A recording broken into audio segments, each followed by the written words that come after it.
दशरथ यानी 10 इंद्रियों को बस में करके कोई राम का नाम नहीं लेता। यदि 10 इंद्रियों को बस में रख करके एक बार राम का नाम ले दोगे तो कोटि यज्ञ फल हो, करोड़ों यज्ञों का फल एक बार भगवान का नाम लेने से प्राप्त हो जाए। आग्रह पूर्वक निवेदन है, मैं बेटियों को बहनों को कहूंगा हफ्ते में 15 दिन में एक बार उपवास किया करें। यदि आप अविवाहित कन्या हैं तो अष्टमी का व्रत शुरू कर दें। बिल्कुल जैसे नारायण महादेव के ऊपर कमल का फूल चढ़ाते हैं, रोज चढ़ाते हैं, आज भी चढ़ाते हैं। कमल का फूल भगवान नारायण महादेव के ऊपर नित्य चढ़ाते हैं। आप भी गुड़ैल का फूल, वो ना मिले तो दूसरा फूल माँ भगवती के चरणों में चढ़ाइए। फूल धरती माता का हृदय। जब हम देवताओं को पुष्प चढ़ाते हैं तो ऐसा लगता है कि हमने अपना हृदय भगवान को चढ़ा दिया। जब नारियल चढ़ाते हैं तो लगता है हमने अपना मस्तिष्क देवताओं को चढ़ा दिया। एक बार प्रभु श्री राम जी ने कहा था भोलेनाथ को, भगवान ऐसा सुना है कि मस्तिष्क काटकर कोई आपको चढ़ा देता है तो आप बड़े प्रसन्न होते हैं। भोलेनाथ ने कहा प्रसन्न तो होता हूँ। तो रावण के ऊपर इसलिए आप प्रसन्न हो गए। भगवान शिव ने कहा कि दशानन ने 10 मस्तिष्क मेरे ऊपर चढ़ाए। तो ये मैं नहीं चाहता कि लोग अपना मस्तिष्क काट काट के मुझे चढ़ा दें। तो राम जी ने कहा तो फिर आपकी प्रश्नता। तो भगवान महादेव ने कहा कि नारियल मस्तिष्क की तरह है, देवताओं के ऊपर यदि कोई नारियल श्री फल चढ़ाता है तो देवताओं के ऊपर चरणों में मस्तिष्क समर्पित करने का भाव है। आप कभी हरे नारियल को ऐसे छीलेंगे, उसकी जटाओं को निकालेंगे तो उसमें एक नाक बनी हुई दिखाई देती है, आंखें भी दिखाई देती हैं और मुंह भी दिखाई देता है। तो जब हम देवों को श्रीफल नारियल चढ़ाते, याद रखना दुर्गा माँ को जो नारियल चढ़ाया जाता है वो हमेशा फोड़ के चढ़ाया जाता है, और जितने भी देवता हैं उन सबको नारियल साबुत चढ़ाया जाता है। पूजा के कुछ अपने अद्भुत आनंद हैं। शंख रखा जाता है, पूजा में 2 शंख रखे जाते हैं।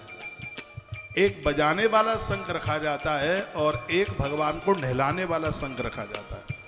शंख जब रखते हैं जो शंख की जो चोंच टाइप की है, समझ रहे हैं मेरी भाषा, जो आगे से जो ऐसे नुकीली होती है वो भगवान की तरफ होती है, जो पीछे का हिस्सा है वो भक्त की तरफ होता है, हमारी तरफ होता है।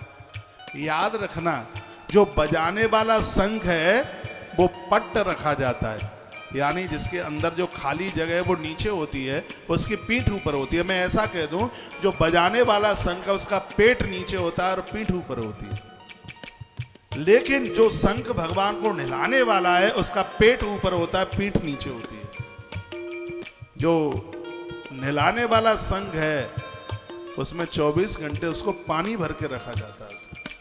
जो बजाने वाला शंख है उसमें पानी नहीं भर के रखा जाता। जो नहलाने वाला जो शंख है जो श्रीवर्धक है, और बजाने वाला शंख है वो विचार वर्धक है। बजाने वाले शंख को पूजा में रखने से विचार बढ़ते हैं, और पूजा वाले शंख को रखने से घर में श्री बढ़ती है, समृद्धि बढ़ती है। जो साउथियन शंख है दक्षिणे हाथ में रखा जाता है, उसको दक्षिणीय शंख कहते हैं। उसमें जो पानी भरा जाता है इसलिए उसका पेट ऊपर होता है, पीठ नीचे होती है। जो बजाने वाला शंख है उसका पेट नीचे होता है और उसकी पीठ ऊपर होती है। पूजा के बड़े प्रकार हैं, और आजकल मैं लिंग पुराण में आपको यही बातें सुनाऊंगा। आज लिंग पुराण में मैंने सुबह की एक 1.25 घंटे की कथा में निवेदन किया है। जो भगवान को सूती वस्त्र में जल छान कर और पानी से भगवान को नहलाते हैं, उनको सभी नदियों के जल से स्नान कराने का फल प्राप्त हो जाता है। सूती वस्त्र में जल को छाने, पानी में बुदबुदा न रहे, पानी में फैन न रहे। या प्लास्टिक पुलस्टॉक की बाल्टियां आप यूज करते रहते हैं, मैं तो कहूंगा पूजा में स्टील की बाल्टी भी यूज मत करो। पूजा में या तो पीतल की बाल्टी या तांबे की बाल्टी बहुत सुखद है। पूजा में या पीतल या तांबे का कलश लोटा रख लीजिए, पीतल की बाल्टी रखिए पूजा में। हमारे यहाँ भगवान के पूजन में आजकल पीतल की थालियां चल रही हैं, उसकी महिमा पढ़ी है हमने। हम हर बार श्री गया जी जाते हैं, 10-11 बार कार्यक्रम हो गए हैं, और आप गया जी का कार्यक्रम देखते होंगे। हर वर्ष 16 दिन का कार्यक्रम, 16-17 दिन का होता। तो मैंने पढ़ लिया उसमें वायु पुराण में, ये थालियाँ आप देख रहे हैं पीतल की थाली है, तो उसमें वर्णन है कि चांदी की थाली में या पीतल की थाली में ब्राह्मण को भोजन कराने से देवता और पितर दोनों संतुष्ट हो जाते हैं। अब इतनी तो व्यवस्था है नहीं कि चांदी की थाली खरीद ले, लेकिन पीतल की तो खरीद ही सकते हैं।